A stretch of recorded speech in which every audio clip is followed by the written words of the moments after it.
Since 2003, this is the Sports Source, East Tennessee's #1 sports talk show. Presented by Pipe Wrench, and by Junk Be Gone, and by the Garza Law Firm. With your host, John Pennington. The Sports Source starts now. Good Sunday morning and welcome into the brand new Junk Be Gone studios here for the Sports Source. We appreciate you joining us on this Sunday morning. Tennessee football officially kicks off today. We'll be tackling that from stem to stern, but it's a brand new set here. This is the culmination of a year-long process and planning, and then the last month of trying to get it all done in time. We're excited about the ceiling for where this show is going, the things that we can do and bring you now moving forward. But at the same time, it is a new set, new lighting, new graphics, new music, new Steadicam, new guy behind the Steadicam running it right there. In other words, first shows in TV are kind of bumpy. We've got more stuff new than anybody's ever done in terms of a new show. This one's going to be bumpy. We know that. We're going to have fun with it. We thank you for joining us. When we build a new set, the first thing you have to do is take out your old set. And we love that set. It was great for 8 years, but we had to get rid of it. So who did I call? Junk Be Gone. JunkBeGone.biz. That's the company that I always trust at my home. People all over East Tennessee trust them with driveway dumpsters at their house. They also trust them to come in and clean out their office, old equipment, whatever. Folks, let me show you right here. They can also do demolition work. Now, this was our studio. You're not seeing the whole thing. We cut it down to 30 seconds here, but you're not seeing the whole thing.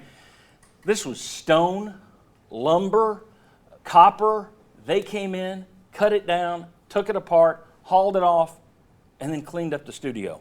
Mike Such and his team at Junk Be Gone are so doggone good. I've told you about them for years. This is an example of what they can do. Maybe not as quick as this. They're not that fast to the live eye, but Junk Be Gone is pretty darn good. Learn more about them at junkbegone.biz. Couldn't think of a better client to have as the title partner to our new Junk Be Gone studios. And here we go. Welcome in. A lot more orange than we used to have. This is our 20th year. I went back to what we did our first year up in Seymour. There was a lot of orange and black. So I thought, let's just kind of go back in time here for our next iteration of the Sports Source. One thing that hasn't changed, all the good people we're going to put on this show. And it's going to be, you know, there's a reason we put 5, 6, 7, 8 people out here on this show. I want you to get a network level of content, of opinions. And that's what we provide. Actually, that's what they provide. Bob Hodge, longtime sports writer. Chuck Cavaleris, longtime sports writer. Been with me since year one. Appreciate you guys. Ryan Callahan, GoVols247.com. Ryan is young enough that he was actually in a class at UT that I came and spoke to, and I am old enough that he had to tell me because I didn't remember it.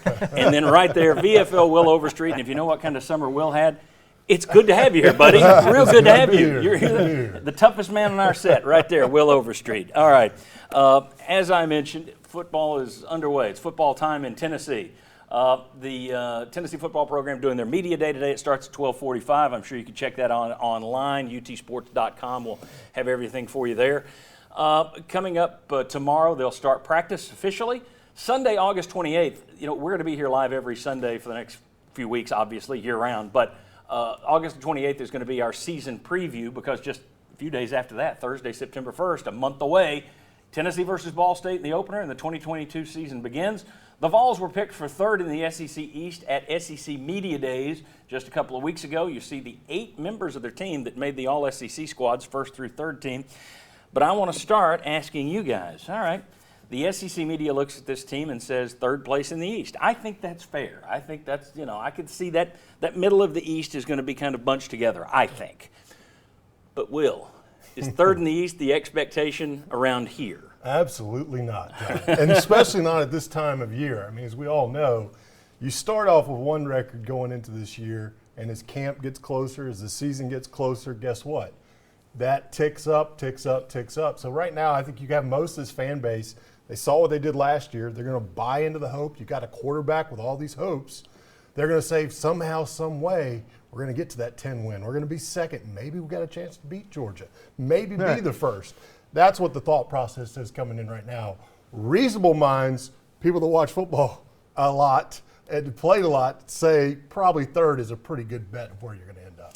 This is the time of year, guys, where you start to hear the radio calls on the shows to Jimmy and Josh. Gut feelings, baby. I got that feeling. I got that We're going to feeling. surprise some people. That's right. Expectation third in the East around here? Well, here's the problem. Florida. You've got to beat Florida at some point. If you don't beat Florida, you're not going to be third in the East because, I mean, you've got tough games, Georgia, Alabama, go to LSU.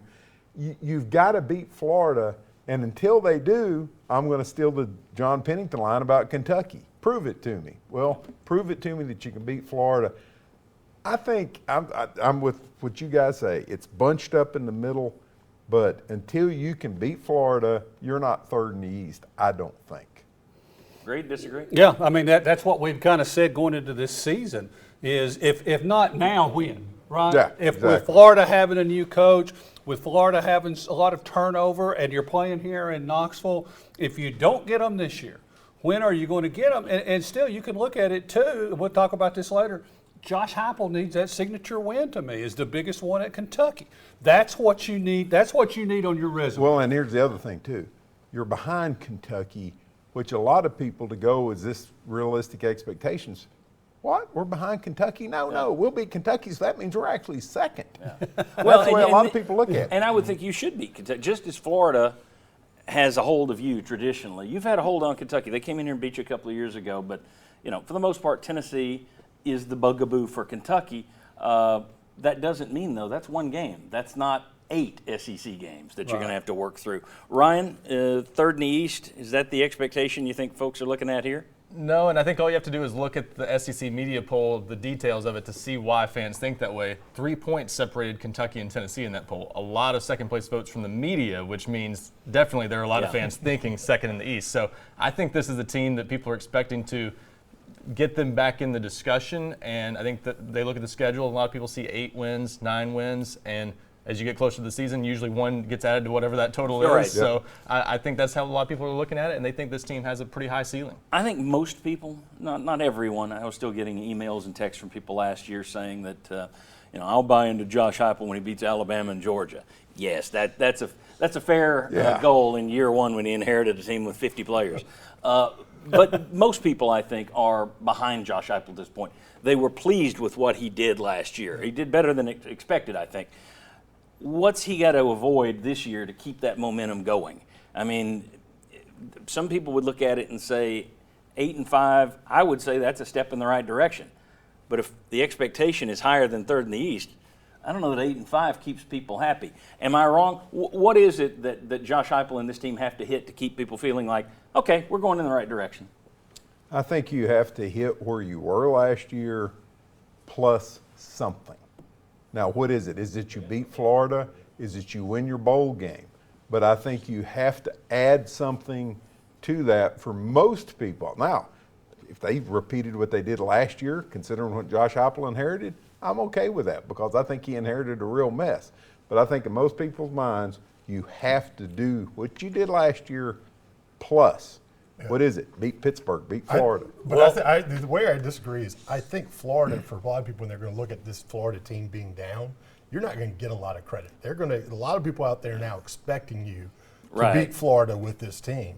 Unfortunately, because I think, like we said, until you do it, Chuck can put whatever number he wants to put on it. I'm not putting money on them beating Florida until they actually show they can. Right. So for me, I think I look at it, and I think what there's going to be is how competitive are you in the game against Georgia, in the game against Alabama? Do you look like you're coming closer and making progress and have a chance to win in And Will, to that point, I would say, Bob, Tennessee needs to finish better.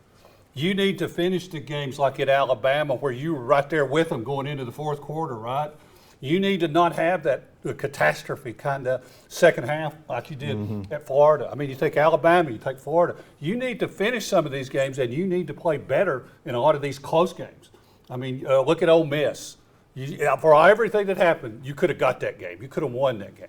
Okay. All right. Very good. We got to move on. We got a lot to cover today as Tennessee football season is officially here. Let's tell you what's coming up for the rest of this show. First of all, up next, we're going to talk more about these NCAA allegations, easy for me to say. VFL concerns. We got 4 VFLs here today. I'm going to get their biggest question, biggest concern for 2022. Fall camp battles, we'll discuss that. Danny White has made his expectations for the programs and coaches public. Was that a wise move?